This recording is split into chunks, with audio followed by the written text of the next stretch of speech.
After more than 2 weeks without a major rally, former President Donald Trump will travel to the Midwest, where he will hold campaign rallies on Tuesday in Wisconsin and in the key battleground state of Michigan. His visit comes on the heels of accusations that a migrant who illegally entered the U.S. and shot and killed a 25-year-old woman in Grand Rapids, Michigan. Trump plans to use his rallies in the Midwest to slam Biden's handling of the southern border and crime in the United States.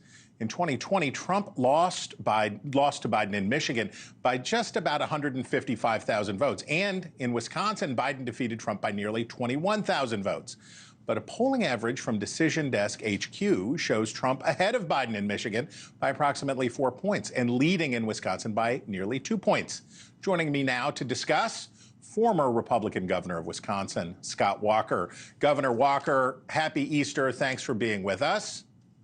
Happy Easter, Chris. Good to be with you.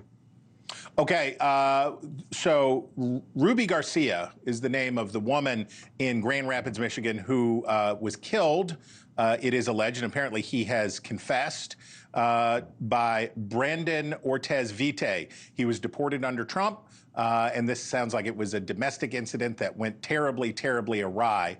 Is the migrant surge and crime, is this Donald Trump's best argument in Midwestern states like yours and in Michigan? Yeah, three big issues: border security, public safety, and high prices. If the election's a referendum on those three things, Joe Biden loses, and he loses big in not only Wisconsin and Michigan, but I think in all the battleground states. People get it, they understand it. These aren't just one or two issues out there. Whether it's tragic death like this, or even just fentanyl, a 16-year-old, 17-year-old dying in Mosinee, Wisconsin, or in Grand Rapids, Michigan, that makes the border crisis a national security crisis. And so far, Joe Biden's failed on it. Okay, but many, including some in the GOP, they worry about Trump's rhetoric when he talks about this. So listen to this. If you call them people, I don't know if you call them people. In some cases, they're not people, in my opinion. I've seen the humanity, and these are bad. These are animals.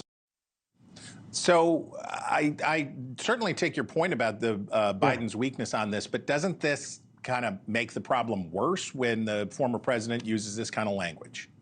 Well, certainly is a challenge there, but I think on this and a whole bunch of other issues, people who thought they wanted to get away from some of the political chaos 4 years ago and thought they'd get someone moderate, someone reasonable with Joe Biden, are realizing this was a huge mistake. They'd rather take a little bit of comments or tweets that they didn't care for, unlike the uncertainty that they get when it comes to the border, when it gets to public safety, and then certainly when it gets to things like high prices in their state and in their homes in particular. And I think that's really why you see the polls shifting towards former President Donald Trump in this election. Okay, well, you never had to serve here in Washington, but we know that it was Trump himself who helped submarine a deal in Congress that would have passed probably the toughest border legislation, certainly in memory, the most expansive. Is it cynical for Republicans to both impede progress on this and exploit the problems that it causes? No, because most of the success we had a few years ago when Donald Trump was president were things that he did as the chief executive. They were things like negotiate the Remain in Mexico policy.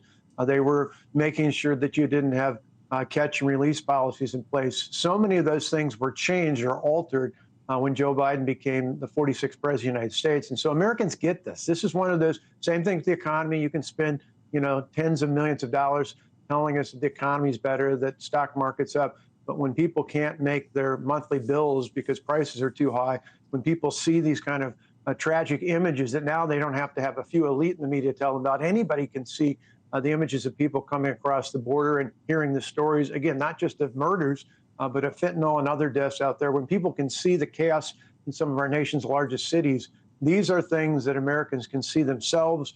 They don't need anyone telling them anything otherwise. And like I said, the 25 million that the two former presidents helped Joe Biden raise the other day is not going to, I think, take the place of what they can actually see and understand. Thanks for watching. Go to joinnn.com to find NewsNation on your television provider. And don't forget to click the red subscribe button below to get more of NewsNation's fact-driven, unbiased coverage.